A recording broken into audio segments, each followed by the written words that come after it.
চালাতে পারি বলতে ঘরে, কিন্তু ইজ্জতে হাত দিতে নে তোর হাত দুটো আমি কেটে দেবো, কেটে।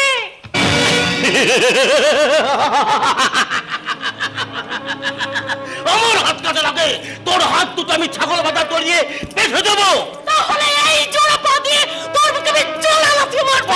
পারবি না, তার আগে তোর কলের শাড়িটা টেনে খুলে তোর পা দুটো আমি চড়িয়ে দেবো। ও কথা বলিস না রে ভাই, ও কথা বলিস না। আজকের দিনে কোনো মেয়ে লক্ষ্মী নয়, সব মা কালী হয়ে গেছে। সবে সকালবেলা সুশ্রী মাটা কথাটা বলে মনটা চাঙ্গা করছিলাম, কোথা থেকে পাগলাকে সে সব বারোটা বাজিয়ে দিল। ওই বললা এখান থেকে জায়গাটা পাল্টা।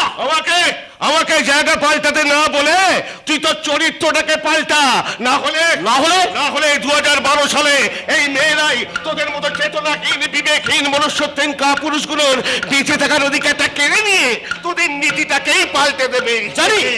জানি তুই পাগল, কিন্তু এত বড় পাগল তা তো জানতাম না। মনে রাখিস, এই ভগবানপুরে সবাই আমাকে সপু মাস্তান বলে ডাকে। আর এই মৌসুমী একরত্তি মেয়ে পাল্টাবে আমার নীতি, তাহলেই হয়েছে। ওরে গাধা, কলকাতার কালীঘাটের একরত্তি মেয়ে ওই মমতা ব্যানার্জি যদি সারা পশ্চিম বাংলার নীতিটাকে পাল্টাতে পারে, গত 34 বছর ওই নেতাগুলো কথার খেলাপ করলেও নেতাজি কিন্তু কথার খেলাপ করেনি। তুমি একটা শান্ত হও, শান্তই তো আমি হতে চাই রে, কিন্তু শান্ত যে আমি হতে পারছি না। চোখ বন্ধ করলেই দেখতে পাই আমার সীতাকে ওরা চিতায় তুলেছে। দাও দাও করে চলে উঠলো আগুন, আর সেই অভিশপ্ত আগুনে আমার সীতা পুড়ে ছাই হয়ে গেল। আর সেই শোকে ছাই হয়ে গেল আমার জীবনের আশা, আকাঙ্ক্ষা, স্বপ্নগুলো। ভেঙে গেল আমার সাজানো ঘর। আমি ভাবতে পারছি না যে আমার সীতা আমার পাশে নেই। এই ভগবানপুরে যে প্রতিবাদ করতে আসবে তাকে মরতে হবে রে পাগলা। তুই নিজে পুলিশ হয়ে তুই তোর বউকে রক্ষা করতে পারিসনি, আর এই জনগণ কি করে নিজেকে রক্ষা করবে? তাই তো ভালো কথা মনে করে দিয়েছিস। আমি তো পুলিশ, এক্ষুনি আমার থানায় যেতে হবে। যে আমার বউটাকে মেরেছে তার বিরুদ্ধে FIR করতে হবে, তাকে অ্যারেস্ট করতে হবে, চার্জশিট দিতে হবে। এখন আমার কত কাজ। না তোর সঙ্গে বকবক করে সময় কাটালে আমার চলবে না। দেখেছ আমার টুপি আর পিস্তলটা যে আমি কোথায় রাখলাম আমার মনেই পড়ছে না। জানিস প্রতিদিন ডিউটিটা বেরোনোর সময় আমার টুপি আর পিস্তলটা কোথায় রাখতাম আমার মনে থাকতো না। আর সীতা এসে আমার হাতে টুপি আর পিস্তলটা ধরিয়ে দিয়ে বলতো, এই তাড়াতাড়ি বাড়ি এসো, আমি তোমার জন্য অপেক্ষা করে বসে থাকবো। আমার তো বাবা হওয়ার ইচ্ছে ছিল। একদিন সীতা এসে দাঁড়ালো আমার সামনে, কি সুন্দর কে লাগছিল। লাল বেনারসি পরেছিল, চুলে আটকানো ছিল বেল ফুলের মালা, আর কপালে সিঁদুরের টিপ। এই শোনো না, আমার কাছে এসে হেসে বলল, জানো আমি না মা হতে চলেছি। শুনে আমার সে কি আনন্দ না আমার চোখ দিয়ে জল বেরিয়ে গিয়েছিল। দোল্লা থেকে খেলনা সব আমি কিনে ফেললাম। আর তারপরে শয়তানগুলো আমার মাথায় মেরে আমার কাছ থেকে আমার সীতাকে কেড়ে নিয়ে চলে গেল। ও চিৎকার করে বলেছিল, বাঁচাও আমাকে, বাঁচাও। কিন্তু আমি পারিনি আমি আমার সীতাকে বাঁচাতে। সীতার পাতাল প্রবেশ হয়ে গেল। রাম পাগল পদবী নিয়ে রাজত্ব ছাড়ল। রাবণের দল বসলো অযোধ্যার সিংহাসনে। বাল্মীকি মুনির লেখা আমায় 1 কেজি দরে বিক্রি হয়ে গেল কলিযুগের মুদিখানার দোকানে। ইয়াকে আমার কেড়েছিস তোরা, ভেঙেছিস ঘর বাড়ি, সে কথা কি আমি জীবনে মরণে কখনো ভুলিতে পারি? আদিম হিংস মানবিকতার যদি আমি কেউ হই, স্বজন হারানো শ্মশানে তোদের চিতা আমি তুলবই। চলে গেল। মানুষের জন্য মাঝে মাঝে খুব কষ্ট হয়। সীতা বৌদি মারা যাওয়ার পর থেকে দিনকার দিন তুষারের মাথা আরো খারাপ হচ্ছে। ওই পাল্টা কথা চিন্তা না করে আমার কথা ভাবনা মৌসুমী, আমার কথা কথা না শুনলে তোকে তোকে শীতল মতো মরতে হবে। সত্য ত্রেতা দাপর যুগের ইতিহাসে যেমন সীতা ছিল, তেমনি কলি যুগেও ঝাঁসি রানী লক্ষ্মীবাই ছিল রে সপন। ভুলে যাস না, সীতা অগ্নি পরীক্ষা দিয়েছিল, কিন্তু ঝাঁসি রানী লক্ষ্মীবাই ইংরেজদের দুর্গে আগুন লাগিয়েছিল। তুই যদি বুনো হল হস, তবে আমিও পাকাতে কামড়াতে এলে তা টকে যাবে, টকে।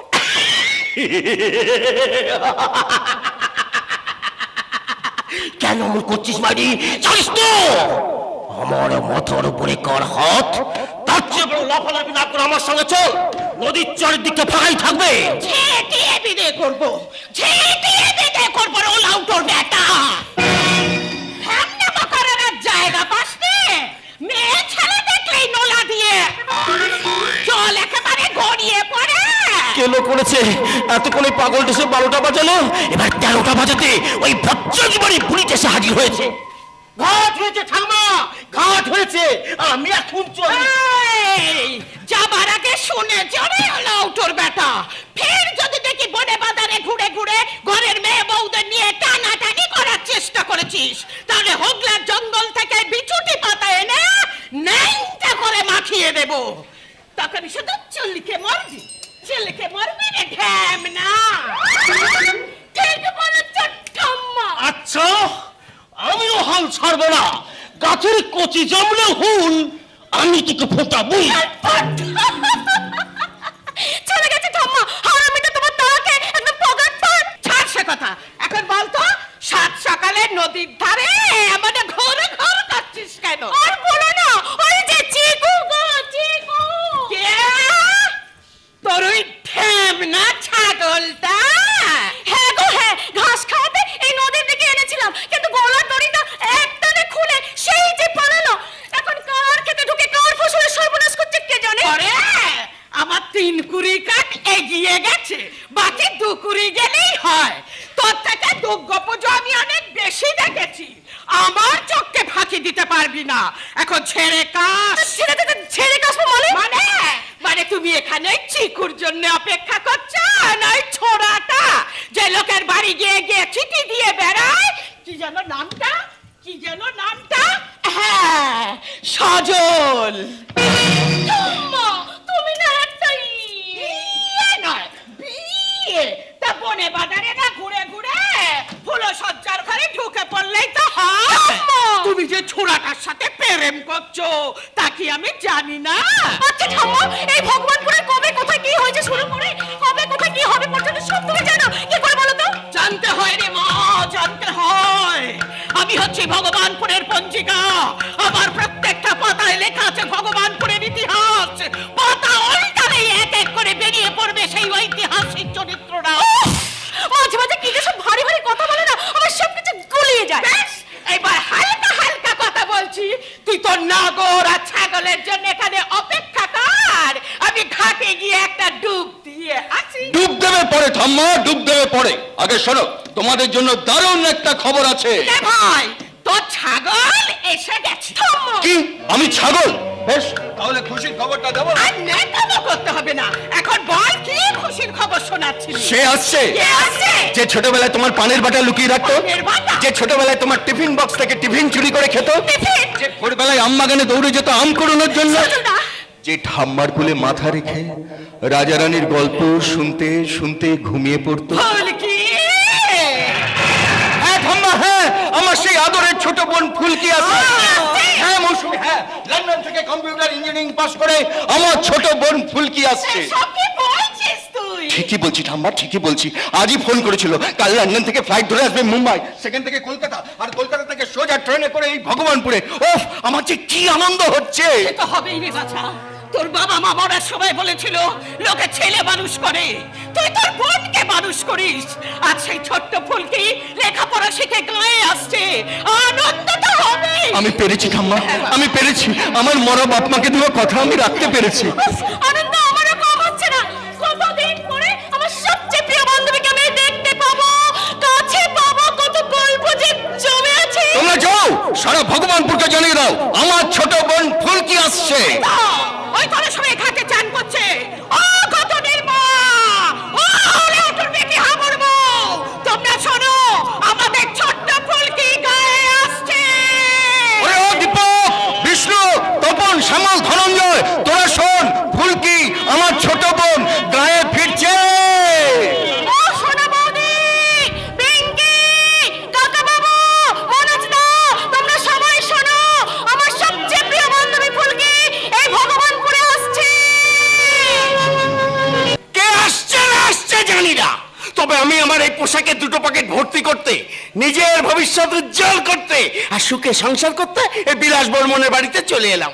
কোথায় আছে লাগে টাকা দেবে গৌরীশের, কিন্তু আমার বেলায় গৌরীশের নয়, টাকা দেবে বিলাস বর্মন। শুধু আপনার ক্ষেত্রে কেন বলছেন স্যার? আমাদের মতো বাপে দাঁড়ানো মায়ের খাদানো লাখখোর মালগুলোকে তো ওই বিলাস বাবুই বাঁচিয়ে রেখেছেন। যা বলেছো ভাই, বিলাস বাবু আছেন বলেই তো দুটো হাঁড়ির ভাত খেতে পাচ্ছি। আপনি এমন ভাবে কথা বলছেন যেন সরকার আপনাকে বেতন দিচ্ছে না, বিলাস বাবুর টাকা দিয়ে আমরা সংসার চলছে। এদিকে মাস গেলে সরকারের কাছে বেতন নিচ্ছেন, আবার বিলাস বাবুর কাছে হাত পেতে ঘুষ নিচ্ছেন। এই ঘুষ বলবে না ভাই, ঘুষ বলবে না, এই ঘুষ কথায় আমার আপত্তি আছে। শুনতে কেমন খারাপ খারাপ শোনায় না? এই যে দেখছো দিকে দিকে তো রেল দুর্ঘটনা হচ্ছে, তাতে শয়ে শয়ে মানুষ মরছে, তা যারা মরছে তাদের পরিবারকে সরকার টাকা দিচ্ছে, তা সেটা কি ঘুষ দিচ্ছে? ঘুষ নয়, সেটা হচ্ছে সহানুভূতির মূল্য। তারপর ধরো কোনো মন্ত্রী যদি সাধারণ জনগণের কোনো কাজ করে দেয়, তাহলে সেই জনগণকে সেই মন্ত্রীর টেবিলের নিচ দিয়ে টাকা দিতে হয়, তা সেটা কি ঘুষ দেয়? ঘুষ নয়, সেটা হচ্ছে পার্টি ফান্ডের চাঁদা। তারপর ধরো তারাপীঠ থেকে কামাখ্যা, কালীঘাট থেকে দক্ষিণেশ্বর, যেখানেই যাবে দেখবে লক্ষ লক্ষ মানুষ হাত জোর করে বলছে, ও মা, মাগো আমায় এটা দাও মা, মা মাগো আমায় ওটা দাও মা, মা মাগো আমায় সেটা দাও মা, এই বলে বাক্সে টাকা দিচ্ছে। তা সেটাকে ঘুষ দিচ্ছে? ঘুষ নয়, সেটা হচ্ছে প্রণামী। তা ভাই জনগণ দিলে ঘুষ নয়, মন্ত্রী নিলেও ঘুষ নয়, এমনকি ভগবান নিলেও ঘুষ নয়, শুধু সারা পুলিশ নিলেই ঘুষ। আপনার মতো খচ্চর লোক সারা জীবন আমি দুটো দেখিনি। দেখবেও না কোনোদিন ভাই, দেখবেও না কোনোদিন। আমি আমার বাপ মায়ের একটি মাত্র সন্তান। আমি যখন জন্মালাম তখন আমার বাবার প্রেশার, সুগার, বিপি হাই, হাঁপানির টান সব হয়ে গেল। মা বললে বেশ তবে থাক, সেই থেকে আমি একা। সে তো বুঝলাম, হ্যাঁ। কিন্তু বিলাস বাবু এখন আসছেন না কেন? হ্যাঁ, আসবে যখন বলেছে তখন নিশ্চয়ই আসবে। অপরাজিতা? হ্যাঁ, আমি ভারতবর্ষের প্রথম সারির শিল্পপতি বিলাস বর্মনের সেক্রেটারি অপরাজিতা। স্যারকে আমি যতটা চিনি তার এক অংশ আপনারা চেনেন। এটা ঠিক। কথা যখন দিয়েছেন তখন তিনি নিশ্চয়ই আসবেন, খালি তার জন্য আপনাদের একটু অপেক্ষা করতে হবে। অপেক্ষা করতে হবে? হ্যাঁ, অপেক্ষা। কখনো ক্ষুধার্ত বাঘের মতন অসহায় মানুষের কাছে আসে মৃত্যু হয়ে, আবার কখনো সহজ সরল স্নিগ্ধতা দিয়ে ভরিয়ে দেয় চারিদিক। অপরাজিতা? অপেক্ষা করতে হবে তার জন্য যার ডান হাতের খবর বা হাত জানে না, যার চোখে গোখলে সাপ পৃথিবীতে দ্বিতীয়বার জন্মাতে ভয় পায়, যার শিরা অপশিরা ধমনীতে বইছে হিংস্রতা রক্ত। অপরাজিতা?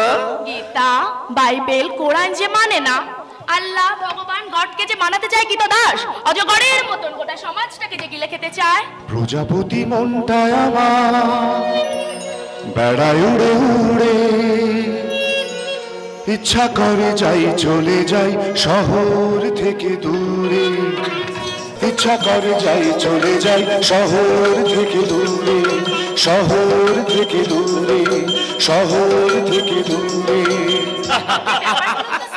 আমি তো কিছুই বুঝতে পারছি না, হঠাৎ উল্টো রাস্তাতে হাঁটছেন। একদম ঠিক, আপনি তো টাকা ছাড়া অন্য কাউকেই ভালোবাসেন না। বুক ভরা সুখ নিয়ে জীবনে সবাই তো সুখী হতে চায়, ভালোবাসা ক্ষতি কি ভরালে মন ভালোবাসা। ভাবছেন গান গাইছি কেন? আরে টেনশন কমানোর জন্য গান গাওয়া খুব জরুরি। ও আচ্ছা। গান না গাইলে আমার আবার টেনশন হবে, সেখান থেকে আমার ক্ষমতাকে মেনশন করে আমি সমাজের বুকে ছড়িয়ে দেবো পলিউশন, তখন আমার কাছে তুচ্ছ হয়ে যাবে সব রিলেশন। আদর্শ চেতনা সততারা পথ খুঁজে পাবে না কোনো সলিউশন, তা দেখে লোভ লালসার হেডকোয়ার্টারে আমার হবে প্রমোশন, আর আপনারাই বলবেন mister Bilas Barman congratulation, congratulation, congratulation. Sir Aparajita, Aparajita, আমার সুইট হার্ট সেক্রেটারি, আজ তোমাকে পোশাকে কি দারুণ সেক্সি